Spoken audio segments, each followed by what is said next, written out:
So once again welcome back to Sias Rocks. അപ്പൊ എല്ലാവർക്കും സുഖാന്ന് വിചാരിക്കുന്നു. നിങ്ങളിപ്പോ ഈ വീഡിയോ കണ്ടോണ്ടിരിക്കുന്നതിൽ മറക്കാണ്ട് ഒരു ലൈക്ക് എങ്കിലും അടിക്കണേ. അപ്പൊ കാര്യത്തിലോട്ട് കിടക്കാം. ഇന്നത്തെ രാവിലെ ബിഗ് ബോസ് വീട്ടിൽ കൊടുത്തേക്കുന്ന മോർണിംഗ് ടാസ്ക് എന്ന് പറഞ്ഞു കഴിഞ്ഞാൽ നിങ്ങളെ തന്നെ വീണ്ടും കാണാന്ന് വെച്ചോ. ഒരു എക്സാമ്പിൾ പറയുകയാണെങ്കിൽ നിങ്ങൾ ഇപ്പൊ ഉള്ള ഒരാളും അതുപോലെ തന്നെ പുതിയതായിട്ട് ബിഗ് ബോസ് വീട്ടിലോട്ട് കയറാൻ വരുന്ന ആളും, മനസ്സിലായോ ഞാൻ പറഞ്ഞത്? അപ്പൊ ആ രീതിയിൽ നിങ്ങളെ തന്നെ കാണുവാണെങ്കിൽ നിങ്ങളോട് ബിഗ് ബോസ് വീട്ടിൽ കയറുന്നതിന് മുമ്പ് നിങ്ങൾ എന്താണ് പറയുക എന്നതാണ് ടാസ്ക്.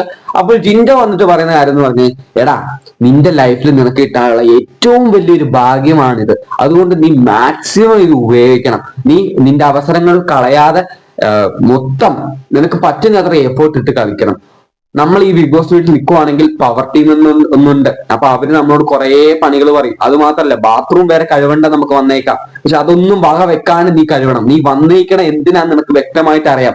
പലവരും നീ ഫേക്കാണ്, നീ അഭിനയിക്കുവാണ്, പൊട്ടനെ പോലെ എന്ത് വേണമെങ്കിലും പറഞ്ഞോട്ടെ, നിനക്കറിയാം നീ ആരാണ്, നീ എന്തിനു വേണ്ടി കഷ്ടപ്പെടുന്നു, നീ എന്തിനു വേണ്ടി ഇവിടെ വന്നത്, എല്ലാം നിനക്ക് വ്യക്തമായിട്ട് അറിയാം. അതുകൊണ്ട് നീ ഒരിക്കലും തളരാണ്ട് ശക്തിപൂർവ്വം കളിക്കുക. നിനക്ക് ഇതിനെ കൂടുതൽ ഒരു അവസരം കിട്ടുന്ന വേറെ പ്ലാറ്റ്ഫോം നിന്റെ ലൈഫിൽ ഇനി കിട്ടാനില്ല.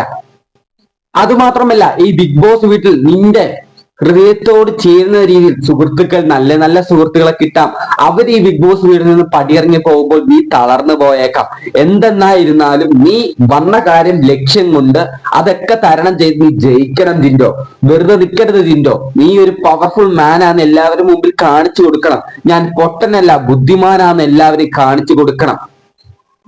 നീ ഇവിടെ വന്നിട്ടുള്ളത് തന്നെ നിന്റെ അമ്മയ്ക്ക് വേണ്ടിയാണ്, അത് നീ മറക്കരുത് ജിൻഡോ എന്ന് തന്നെ ഞാൻ എന്റെ ഗ്രൂപ്പിനോട് പറയും എന്നാണ് ജിൻഡോ പറഞ്ഞത്. എന്തായാലും ജിൻഡോ അതിഗംഭീരമായിട്ടാണ് മോർണിംഗ് ടാസ്ക് കയ്യിലെടുത്തു എന്ന് തന്നെ പറയാം. അപ്പൊ ഇതുപോലത്തെ ബിഗ് ബോസ് വീട്ടിൽ നടക്കുന്ന കാര്യങ്ങൾ അപ്പം നിങ്ങൾക്ക് അറിയാൻ വേണ്ടി മറക്കാണ്ട് ഈ ചാനൽ സബ്സ്ക്രൈബ് ചെയ്യുക. നിങ്ങൾ സബ്സ്ക്രൈബ് നിങ്ങൾക്ക് ഇഷ്ടമല്ലെങ്കിൽ ഒരു ലൈക്ക് എങ്കിലും എനിക്ക് അടിച്ചുകൂടി പ്ലീസ്, ഒരു ലൈക്ക്.